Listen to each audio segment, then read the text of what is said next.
What's up, YouTube? It's Fuzzymotion, and today we're going to be talking about all the YouTube influences that have played a part on me personally from 2006 all the way up until now. And I realize that YouTube started before 2006, started in 2005, but I think YouTube really became YouTube in 2006. That's why I'm using that number. But anyway, the gameplay you're going to watch is a little TDM on drone. I went 25-6. Nothing crazy, but you're going to see, you know, a lot of running around and looking for people because, you know, that's what people do in this game. They just kind of hide around, and I get quick scoped right off the bat. Not too happy about that. He had an ACOG on his ballista. Come on, man. Nobody uses an ACOG. Everybody uses a regular sight for that. What are you doing?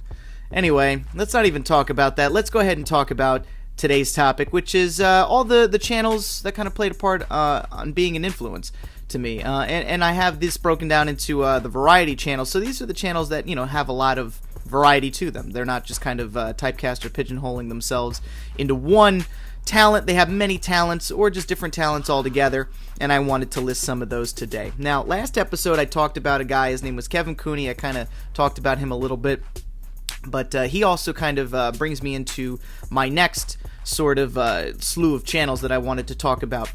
Kevin Cooney was an American. I'm pretty sure he's technically still American, but he falls into this category of people who, you know, used to be from one country and then are living and working in another country, and sometimes even give up their nationality to live in that country and to become a citizen of that nation, which is what's called an expatriate. And these channels are kind of along the same lines. They're all expatriate channels, but what they do is they give you an opportunity to experience life in a different country through the eyes of someone who's living there, but obviously someone who speaks your language and someone who's had you know, similar experiences and fears and things that you would as somebody moving from the United States to a given place. I'll give you an example.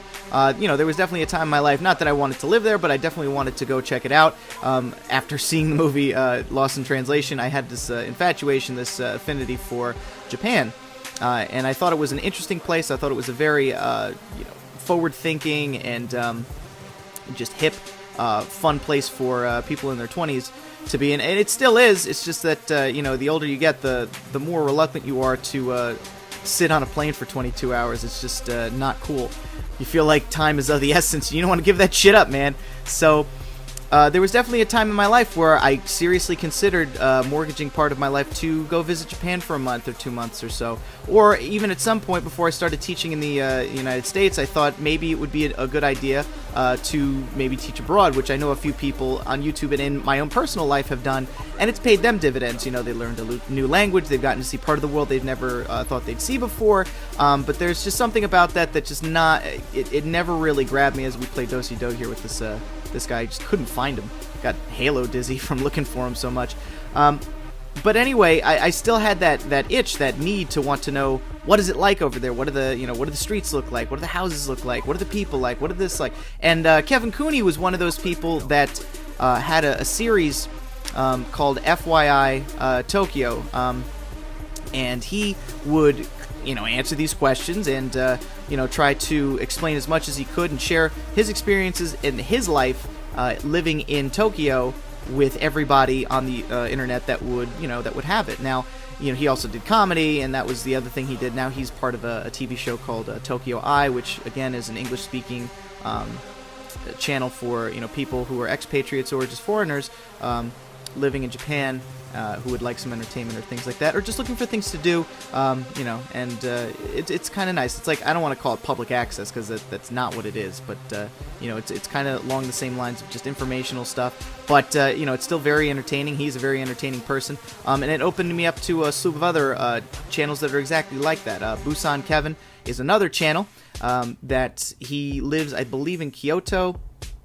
You've got Tokyo Josh, and you've also have another gentleman who had the same sort of premise, but this is actually a sad story. He was from, I believe, the Midwest, and he lived out in, not Tokyo, he lived out in Iwate, and he was, you know, living and working out there teaching, and he was, you know, I think he was slated to come back at some point, and he passed away unexpectedly from a brain aneurysm, which was just, it was kind of the worst thing. He was a very, very kind, very gentle, very thoughtful person, and I know a lot of people that were close to him miss him very much, Wate Swan, or Roger Swan, as it were. But he still has great content there. You can go check it out and get a lot of insight for what that's like, especially if you thinking of moving to Japan to teach English or anything like that. Very informational, very thought-provoking site. And it's just, it shares the culture of Japan. Another kind of channel, I'll just throw that in there, is Help Me Find My Parents. This guy is he's a comedian and an actor living in Los Angeles, but he speaks Japanese, or he does like a Japanese accent, and his shtick is that he's a white guy, and he was adopted at a very young age from Japan, or he was adopted to Japan, and he was raised in Japan, but he's obviously not Japanese because he doesn't look Japanese.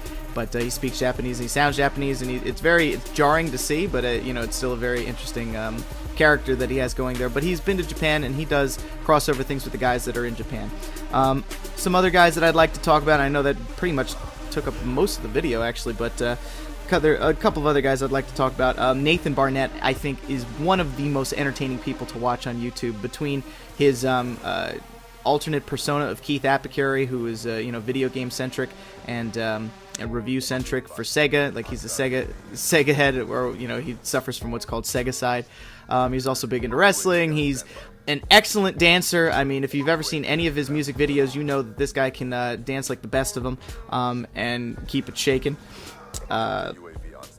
Without a doubt, one of the most interesting people that you can come across on YouTube, and you should definitely go check his channel out. He got a bid for a TV show.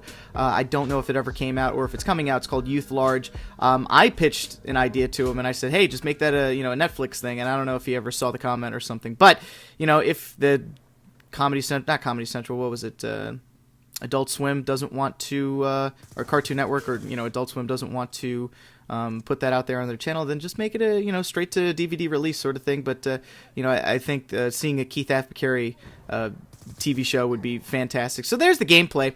I go 25-6, like I said before. These channels obviously played a role in how I do things and what I do and what I think of the world, but they're very interesting channels in their own right, and you should definitely go check them out. It's been Fuzzy Motion. Guys, if you liked the video, don't forget to like, favorite, comment, subscribe, share on your favorite social media platform. As always, we'll see you in the next video, YouTube.